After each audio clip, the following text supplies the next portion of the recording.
In this video, Dr. Jordan Peterson talks about the role of hypothalamus in our lives and how IQ and life success are related.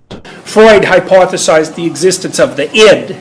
Now, there's no id in your brain, but it doesn't really matter because the idea of the id is a functional category. It's like a tool. But there are lots of id-like structures in your brain. You know, and one of them in particular is the hypothalamus, and that thing, like, human beings like to think that their really impressive cortical cap is the thing that's, in charge of things. But your hypothalamus, which is this little tiny thing that sits at the top of your spinal cord, man, that's what's running you. Unless, as long as you're not hungry or not angry or not chasing after sexual excitement and not gambling and not addicted, so as long as you're completely well-fed and warm and comfortable, then you can think and you're more or less in control. But as soon as any of those things go astray, it's subcortical all the way. And you can see this, for example, in conditions like anorexia, because anorexia, you can think of anorexia as a war between the cortex and the hypothalamus. And I'll tell you, man, the only time the cortex wins is when the anorexic dies. Because other than that, it's the hypothalamus that wins all the time, which is why anorexics cannot stop themselves from binging. So they'll cut their body weight down to, say, 75% of what it should be. And that's hard. It's not easy to starve yourself like that. But they'll still binge like mad, and eat a whole gallon of ice cream and 2 bags of bread.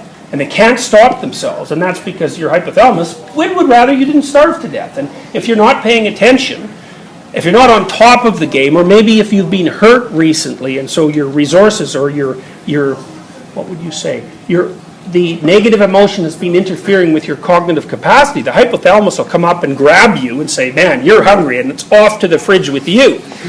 So 2 in the morning, you're going to be eating everything in there in a kind of a daze, and you'll snap out of that and think, wow, what the hell was that? It was like, well, that's the id, folks. And it's no trivial thing, and it's a good thing, too, because if it didn't tell you what to do all the time, think about how foolish you are. If you had to breathe voluntarily, how many days do you think you'd go through? Right? It's like you'd wake up one day and an hour later you'd forget to breathe and then you'd be dead. So your brain doesn't let you do anything important. It takes care of all that in the background, because you're just not that smart. I mean, you don't know how to digest things, for example. You actually don't know how you walk, even though you can do it. So there are fundamental subsystems, some of them that aren't even conscious, weirdly enough, even though they're neurological. They're doing all the heavy lifting, and your cortex is along there. It's along for the ride in some sense, and it sort of thinks it's in control. But yeah, no, not really. Psychometrics, very unpopular field of psychology, even among psychologists, and the reason for that is that psychometricians, I guess, have actually discovered things, and people hate what they've discovered. So, and no wonder. So, for example, it was people who do psychometrics, engineers actually, who entered psychology, who discovered intelligence, technical psychometric intelligence, IQ. And people will tell you, there's lots of kinds of intelligence. It's like, no, there aren't. That's wrong. And it's wrong in this way. The statistics that psychologists use were invented by the people who discovered IQ. And that means every single thing that a psychologist has ever claimed that's been verified in some way, using some statistical process, has been verified the same way that IQ was verified. And so you don't get to say, well, the IQ stuff's invalid, without saying all of psychology and a lot of other fields is invalid too, because it's the same methods of proof. And it's even worse than that, because the relationship between IQ and life success is way stronger than the relationship between almost any other psychological phenomena and almost anything else.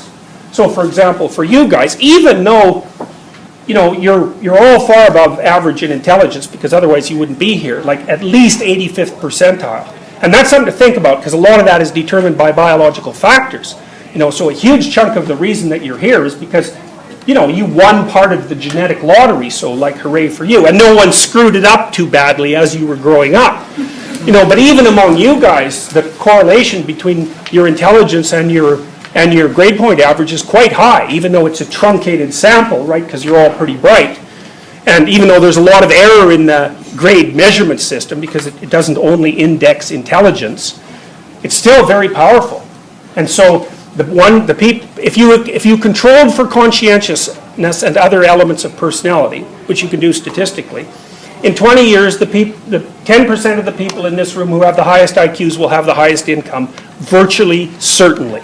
Unless some terrible thing happens to them. You can overcome it to some degree if you're really hardworking, because then that's conscientiousness, but that's also a trait which seems to have quite a heavy biological loading. So that's the sort of thing that people hate about psychometricians, because they come up with these facts, and they're facts that are really dismal. And I can give you an example. So you guys all have an IQ of over 115, roughly speaking. 100 makes you about as smart as the typical high school graduate. 115, that's kind of the low end for managing the rigors of a fairly high-end university. 115, you're still going to have a lot of trouble. You're going to have to work like mad. So 115. Now, that's one standard deviation above the mean. One standard deviation below the mean is an IQ of 85. Now, there's just as many people out there in the world who have an IQ of 85 as there are people who are able to go to college. Okay, so then you think, what can you do if you have an IQ of 85? And well, here's one answer. So the U.S. Army has been doing psychometric testing for 100 and some years, for a whole bunch of reasons, but they've done a lot of the basic science, And one thing about the U.S. Army is they like to have recruits. And you can understand why, because do you really want to go off somewhere and get shot? And the answer to that is generally no. So it's not like there are people lining up to get into the Army. Even in peacetime, it's hard to get people. And also, the Americans have used the U.S. Army as imagine you have an underclass of people who aren't doing very well, which is the case in every society, and you want to boost some of them up into something resembling the middle class. You can do that fairly effectively by inducting the young men in particular into the Army, because they get some training and they get some discipline, and maybe they can kind of clamber up into the middle class. And so there's a lot of policy reasons, A, why the American Army, Armed Forces want people, and B, just to be in the Army, but also for social reasons, positive social reasons. So they're not likely not to let you in. The consequence of 100 years of IQ testing was the establishment of a law in the United States. You cannot induct anyone into the Army. You cannot accept them into the Army if they have an IQ of less than 82. That's 10% of the population. So you think about that. That means 1 person in 10 cannot do anything that is of positive value in an organization that's rather complex, but not more complex than other organizations, that's desperate for people. Nothing they can offer has positive value. It's worse to have them in the Army than not to have them there at all. Really, now, that's a terrible way of putting it, but it's a horrible statistic. Because it also means, if you think about the Army as roughly equivalent to the world in some sense in terms of its complexity, it means that there's 10% of the population who just cannot really exist well in a complex cognitive society.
Anh hay mơ mộng mình thứ xa xôi, không màng về tình ái muôn nơi. Sống cho là trọn kiếp đây thôi, đâu quan tâm gì chuyện đời. Thế mà lại ngâm tương tư, ông tầm bà mũi xa tơ. Đêm nằm trộm nhớ mơ mơ về ai. Thì ra anh yêu rồi, từ ánh mắt nụ cười, từ đôi môi gọi mưa sao xuyến lòng anh. Thì ra mê em rồi, ngày hay đêm ôm lời, chỉ nghĩ đến em thôi. Đó là do anh đã yêu rồi, anh đã yêu rồi, anh đã yêu rồi. Anh đã yêu rồi, anh đã yêu rồi, anh đã yêu em mất rồi.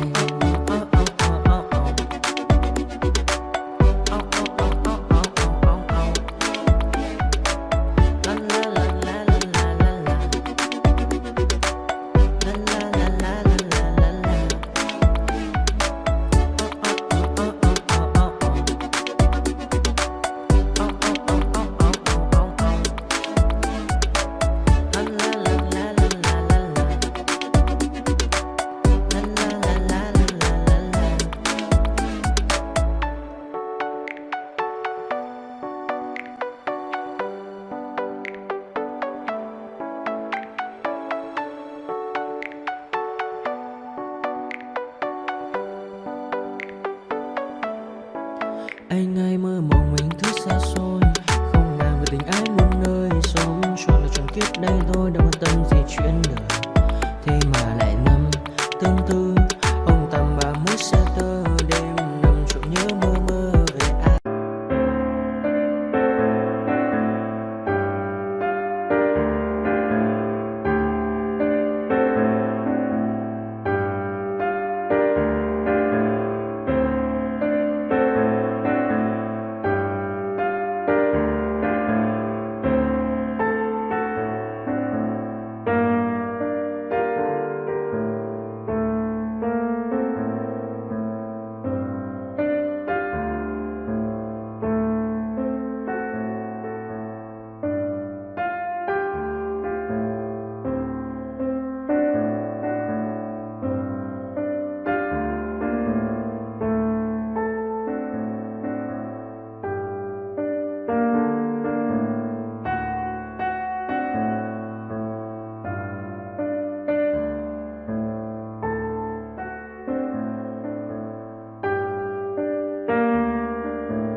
Silhouettes of you are like a taunt. Never really know just what you want. With you I don't ever feel calm. I can feel the sweat inside my palms. Play with me like cats and a string. You don't understand the pain it brings. You don't ever wanna give me wings. You don't ever wanna set me free. You know I'm addicted to you, and it's twisted, you've been gifted with the evil voodoo. Got me coming back for more, even when I've been screwed. Dolls full of pins, pierce my heart straight through. I got issues in my head, I like you in my bed, but you keep me on red. Oh, everything is like a test, I better not text or I'll come off desperate. But if I lay down and I play dead and I stay dead, baby you'll get sick of being the monster out of my head, under my bed, thinking something out of my nightmares, standing right there. But if I lay down and I play dead and I stay dead, then will you get bored of killing me? So if I play dead said? Will you regret everything that you did, that you said? I don't think you understand what you're doing, and my heart's black and blue from the bruising. I feel like when I'm with you I'm losing. I feel like you think that this amusing, sitting there gaslighting and confusing. Was it me? Is it me? Am I deluded? I'm the one who's always sorry, the conclusion. Even though I offer all of the solutions, I wish you loved me like I love you, it's stupid. When I'm alone with you I never feel lucid. I wish I wasn't struck by Cupid. I wish when I first saw you I knew this. When I'm with you I feel so useless, I feel diluted, my heart's been wounded. Silhouettes of you are like a taunt, never really know just what you want. With you I don't ever feel calm, I can feel the sweat inside my palms. Play with me like cats and a string,